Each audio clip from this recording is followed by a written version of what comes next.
Welcome back to State of the Nation. So much agitation in the Niger Delta region, and they have threatened that they will begin the attack of facilities if the government does not heed to their demands.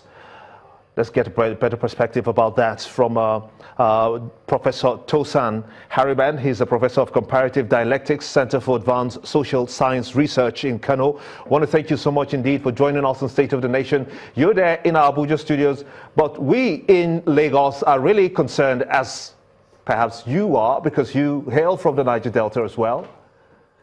If, going by the president's presentation of the budget 2018 to the National Assembly, does it give the Niger Delta some sense of comfort that that threat that they have, that they will attack facilities, oil facilities in the Niger Delta, they should set their thoughts? What's your thoughts? Well, thank you very much for having me. As you know very well, like you just mentioned a little while ago, I am a professor of comparative dialectics, and my specific preference is on the Niger-Congo family, and that family group has the Niger Delta as part of my intellectual preference. Now, I don't masquerade in the arts. I don't pretend enthusiasm for originality. Now, there are no two mutually exclusive claims to truth. Truth is truth. If fruit is not fruit, then it is not fruit.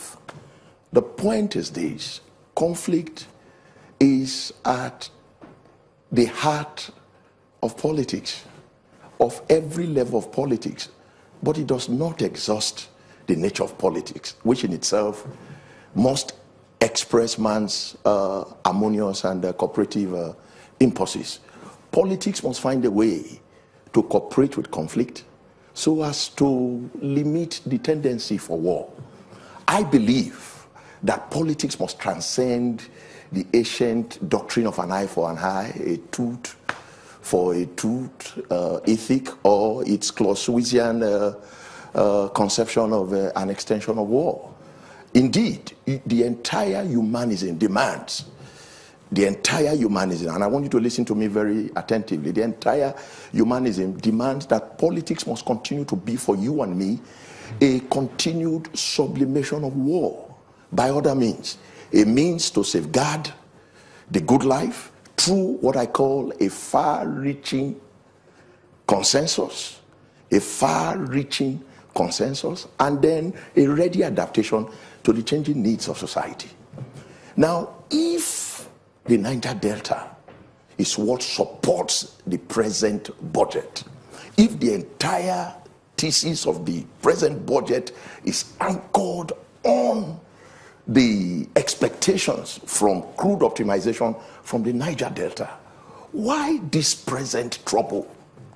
It's exactly a situation I personally don't understand. Because I'm also concerned that why the agitation? Because if the Niger Delta is part of Nigeria, as it were, you would have expected that dialogue takes the better part of everyone's reasoning, and until we get to that point, then there will be chaos. The government has said through the vice president that going the way of war is totally unacceptable, is not the way to go whatsoever. Yes. So, what should the Niger Delta be doing now? It is not about, thank you, it is not about what should the Niger Delta be doing.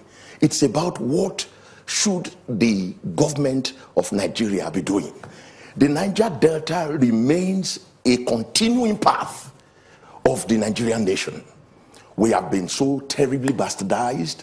There has been massive decimation of our environment through criminal expropriation of our produce without important amelioration plan by the different oil prospecting companies. All of those things are very visible and are there for everyone to see. But there are other tendencies. Today in the Niger Delta, there has been reasonable peace in the place. We have seen reasonable peace. You should be able to ask, why the peace? The peace is not a product of the gunboats that you see all over the Niger Delta. These boys that you call the Niger Delta Avengers or the militants or whatever you call them, they have an understanding of the trajectory of all your pipeline infrastructures. They know it better than the military. I remember the military talked about crocodile smile. The question is, do crocodiles smile inside salt water?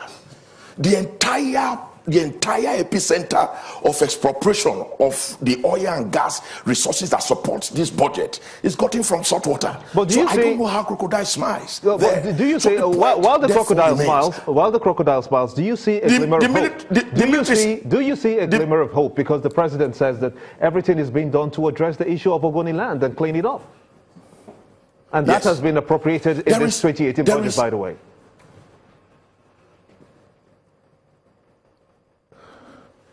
You are not visible. I can't hear you very well. But the point is, there is an absolute glimmer of hope if only the government can re-advise itself.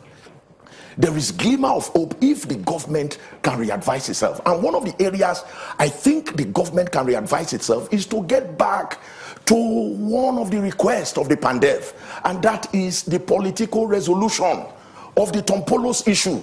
That man, Tompolo, is single-handedly responsible for the present peace we have all over the Niger Delta, whether you like it or not. It's a product of the searches that I have conducted. Professor Harriman, I'd like you to stay with the issues right now concerning the 2018 budgets. And my question to you is that the president has said that works are being on the way to improve relations in the Niger Delta, and also to clean up of the Ogoni land, and 70 billion goes to the NDDC for development purposes. Isn't that enough for you to have a rethink that perhaps going the way of war isn't the way out? It is. Nobody wants war. We don't want war. As a matter of fact, we are getting involved in different critical discussions to ensuring that whatever would necessitate war is staved off. But the point is, it is not about the promise of the president on 70 billion to the Niger Delta. A lot of such efforts have been made in time past. We have not seen their visible impact on the lives and material conditions of the people of the Niger Delta. So it's not about whether there is a 70 billion that is coming or they are rolling from the last budget into this present budget and all that. That's not the particular question. The question you're still not satisfied. You're still not satisfied that some efforts are being made. No, I am satisfied. I am satisfied. Okay, in your satisfaction, the minister for the Niger Delta made some comments. I want you to just quickly listen to those comments by the minister for the Niger Delta, and then we'll pick it up from there. Fine. My message is not just verbal or oral, but it has been demonstrated by the fact that at all times, the government of which I'm part, my role as minister in charge of the region, we have been appealing to them to just be patient with us, because most of the time the issues that are brought up are issues that tend to portray the quest for development of the region. And that is all we've been doing, to say patiently with us, these issues raised genuinely to the benefit of people in the region are being attended to. For instance, the Okerenkoko University. You are aware that the Vice President had instructed that that university must take off. And he also directed a minimum of 5 billion naira be budgeted for the takeoff of the university. So it's a matter of patience, knowing that some of these things have a procedure. So it will not be because it has not happened as they wish, it will not happen. Everything has a phase of planning and a phase of execution. Professor Tosin, just give me a word about that statement by the Minister for the Niger Delta. Does this give you hope? It gives hope, but we are talking about practical response to the facts in issue. The facts in issue, there is more, we need to do more of activities than this talk. This talk we have been talking, they have been there for a very long time, and we're really not seeing anything that is practically impacting on the material conditions of our people. All we have seen is tendency to mobilize to war or to do this. We should be able to mobilize to impact on the living conditions of the people of the Niger Delta. That's what we are talking about. I'll take that one from you. That will be what I'll take from you today. We should be able to impact on the lives of the people in the Niger Delta. I want to thank you so much indeed. Professor Tosin Harriman is a professor of comparative dialectics, Center for Advanced Social Science Research in Kano. Many thanks indeed for talking to us here on State of the Nation, and also to you for being a part of the show. I want to thank Thank you so much indeed. Join me tomorrow for a fresh package. I'm Gimba Umar. This is State of the Nation. Bye for now.